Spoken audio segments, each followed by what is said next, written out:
नमस्कार दोस्तों, मैं केडी विधिक सफ़र में आपका स्वागत करता हूं। दोस्तों, आज हम बात करेंगे भारतीय न्याय संहिता की धारा 248 के बारे में, सेक्शन 248 के बारे में। सेक्शन 248 किस बारे में बात करता है? तो क्षति करने के आशय से अपराध का मिथ्या आरोप के बारे में बात करता है। मतलब कि कोई व्यक्ति सामने वाले व्यक्ति को फंसाने के लिए या किसी प्रकार से क्षति कारित करने के लिए, नुकसान कारित करने के लिए उसके खिलाफ झूठा एफआईआर, झूठा केस या झूठा कोई आरोप लगाता है, उसके बारे में यह बात करता है। दोस्तों, अगर कोई व्यक्ति किसी व्यक्ति के खिलाफ झूठा एफआईआर कराता है, झूठा केस करता है, झूठा एफआईआर कराता है, झूठा आरोप लगाता है, ताकि सामने वाले व्यक्ति को किसी प्रकार से क्षति हो, किसी प्रकार से नुकसान कारित हो, इसके बारे में यह धारा बताता है। अगर कोई व्यक्ति इस धारा के अंतर्गत अपराध करता है तो उस व्यक्ति को इस धारा के अंतर्गत कितने वर्ष के कारावास से दंडित किया जाएगा, इसके बारे में हम इस वीडियो में समझेंगे। ठीक है, तो चलिए सबसे पहले बुक का लैंग्वेज देखते हैं। बुक का लैंग्वेज क्या कहता है, सबसे पहले उसको देखेंगे, उसके बाद हम इसको साधारण भाषा में समझने की कोशिश करेंगे। ठीक है, तो चलिए बुक का लैंग्वेज क्या कहता है, सबसे पहले उसको देखते हैं। ठीक, तो चलिए देखते हैं जी। धारा 248 कहता है क्षति करने के आशय से अपराध का मिथ्या आरोप। आगे बताता है, जो कोई किसी व्यक्ति को यह जानते हुए उस व्यक्ति के विरुद्ध ऐसी कार्यवाही या आरोप के लिए कोई न्यायसंगत या विधिपूर्ण आधार नहीं है। क्या नहीं है?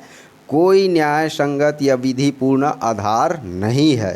क्षति कारित करने के आशय से उस व्यक्ति के विरुद्ध कोई दंडिक कार्यवाही संस्थित करेगा या करवाएगा या उस व्यक्ति पर मिथ्या आरोप लगाएगा कि उसने अपराध किया है, इसके बारे में बात करता है।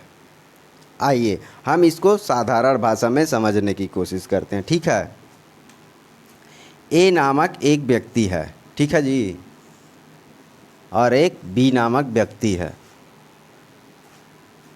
ए नामक व्यक्ति बी के ऊपर झूठी एफआईआर कराता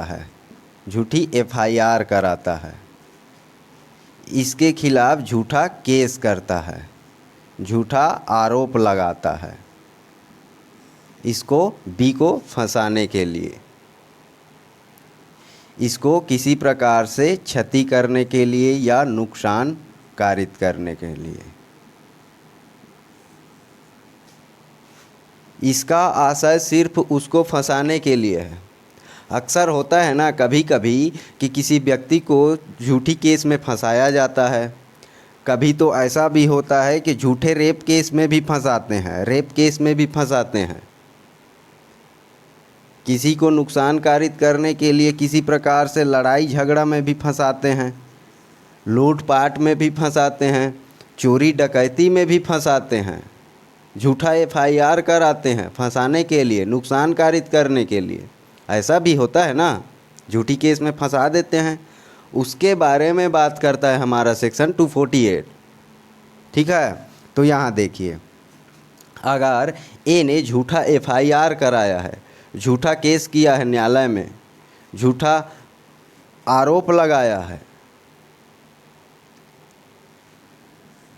ए का आशय इसको नुकसान कारित करने का है, इसको क्षति कारित करने का है, इस आशय से उसके खिलाफ झूठा एफआईआर, झूठा आरोप या झूठा केस करता है, तो ए ने इस धारा के अंतर्गत, सेक्शन 248 के अंतर्गत अपराध किया है, तो ए को इस धारा के अंतर्गत कितने वर्ष के कारावास से दंडित किया जाएगा? तो 5 वर्ष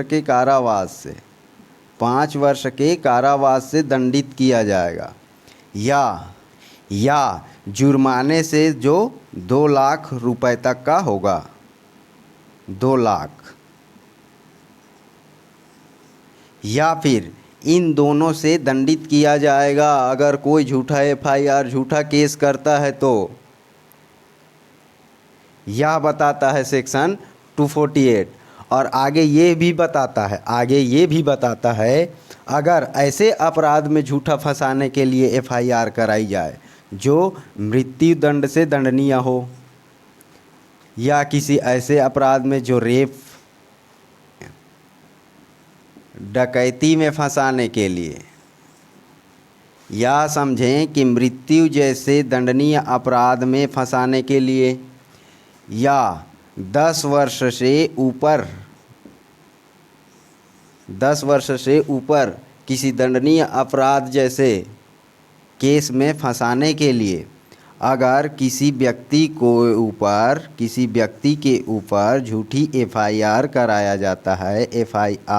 जाता है, झूठा केस करा जाता है, तो उस व्यक्ति को जो झूठा एफआईआर कराता है ऐसे अपराध में फंसाने के लिए, तो उस व्यक्ति को 10 वर्ष के कारावास से दंडित किया जाएगा और जुर्माने से भी दंडित किया जाएगा।